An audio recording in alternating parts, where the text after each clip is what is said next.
આજના સમયમાં વ્યસન આપણા રોજિંદા જીવનનો ભાગ બનતું જઈ રહ્યું છે. ખાસ કરીને પાન, માવા અને ફાકી જેવી વસ્તુઓને એટલી સરળતાથી ઉપલબ્ધ છે કે કોઈ પણ કોમ્પ્લેક્સ અથવા વિસ્તારમાં જુઓ તો 2 થી 3 દુકાનો સહેલાઈથી નજરે પડે છે. જ્યારે કોઈ વસ્તુ આટલી આસાનીથી મળી જાય ત્યારે તેનો ઉપયોગ કરવો અને ત્યારબાદ વ્યસનમાં ફસાઈ જવું સ્વાભાવિક બની જાય છે. લોકો શરૂઆતમાં મજા માટે કે મિત્રોની સંગતમાં એકાદ વાર તેઓ ઉપયોગ કરે છે, પરંતુ ધીમે ધીમે આ ટેવ શરીરની જરૂરિયાત બની જાય છે. ત્યારે ડોક્ટર ચિરાગ એ જણાવ્યું હતું કે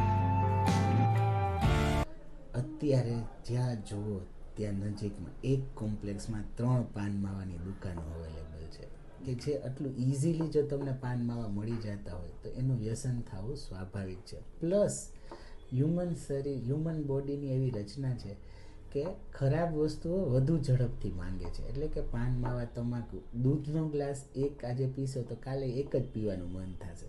માવા એવું છે, આજે 5 ખાશો તો કાલે 6 ખાવાનું મન થશે. શક્ય હોય ત્યાં સુધી માવા, તંબાકુ, સોપારી તેવા વ્યસનોથી દૂર રહો. તેમજ સૌરાષ્ટ્ર અને એવા આપણો જે આ એરિયા છે, આખા ઇન્ડિયામાં તમે જોવા જાઓ તો ગુજરાત, એમાં પણ આપણું સૌરાષ્ટ્ર કેન્સર, મોઢાના કેન્સરમાં અત્યારે મોખરે છે. તો આ કોઈ પ્રાઉડ લેવા જેવી બાબત નથી. નીચું જવું જોઈએ આપણે. આ બધા વ્યસનોથી દૂર રહ્યો અને શક્ય હોય ત્યાં સુધી પહેલી વાર પણ સોપારી, માવો, તંબાકુ ચાખવા જ નહીં. એકવાર ચાખ્યા એટલે સમજી લેવું કે એ તમારે લાઈફ ટાઈમનું એક વ્યસન તમે પાડી રહ્યા છો. વાત કરીએ તો તેને લઈને ડેન્ટલ તરીકે શું લોકોને થતું હોય છે, જેમ કે ચાંદા પડવા, તાત્કાલિક કોની સારવાર લેવી, ડેન્ટલ આગળ જવું, કે એવા પણ પ્રશ્ન લોકોને રહેતા હોય છે, તો શું કહે? જો આનું એટલું જ કહેવા માંગીશ, તમારા મોઢામાં કોઈ એવી ચાંદી છે કે જે છેલ્લા 1 મહિનાથી રૂઝાણી નથી, તો ધેટ મીન્સ એ એટેન્શન માંગે છે.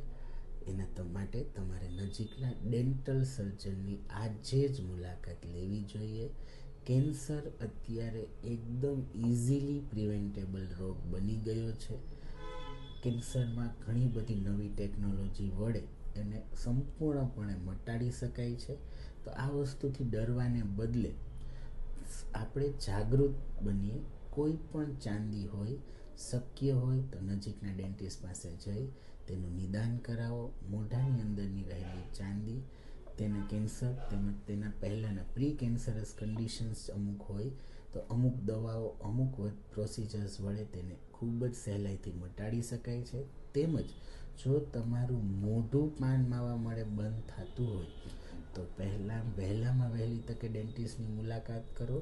કારણ કે તે કન્ડિશનને ઓરલ સબમ્યુકસ ફાઇબ્રોસિસ કહેવાય છે, કે જેનાથી જો મોઢું પેક થશે તો તે પ્રી કેન્સરસ કન્ડિશન છે. આગળ જતાં તમને તેમાંથી કેન્સર થવાના ચાન્સીસ 90 થી 95% જેટલા વધી જાય છે. તો જો તમારું મોઢું પેક થઈ ગયું છે તો શક્ય હોય તો આજે જ નજીકના ડેન્ટિસ્ટની મુલાકાત લો.